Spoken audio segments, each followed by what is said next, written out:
Iran is issuing a sharp new warning to the United States. Iran's parliament speaker says if U.S. forces launch a ground invasion, Tehran's troops are ready to, quote, set them on fire.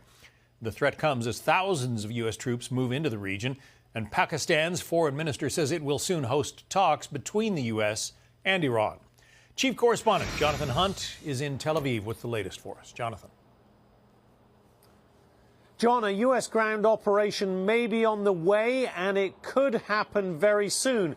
That is doing little, though, to deter Iran from continuing to attack Israel and its Gulf neighbors. A missile slammed into southern Israel near the town of Beersheba today, sending a huge plume of gray smoke over the area. Apparently it was some sort of chemical facility that was hit. Local residents were told to keep their windows shut and their air conditioning off because of the toxic fumes produced as a result of that strike. Meantime, the U.S. continues to hit targets throughout Iran, missile launchers and military manufacturing installations among the most recent targets for U.S. aircraft. As those 2,500 Marines you mentioned arrive aboard the USS Tripoli, they would be probably the spearhead for any sort of U.S. ground operation that President Trump decides to order. But Iranian officials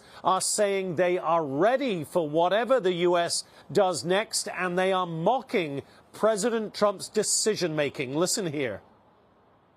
At one moment, he speaks of negotiations, and shortly afterward, he decides to manage the war. This unbalanced and deceitful individual has inflicted extensive damage on the people of the United States, Europe, and countries around the world, especially the countries of West Asia.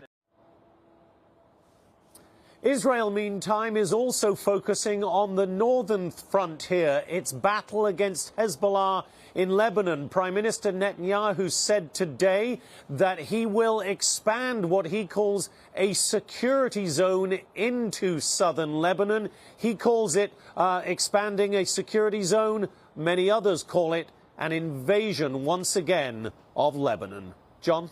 Plenty of controversy in the United States about the Iran war. What about in Israel? Is there a consensus there?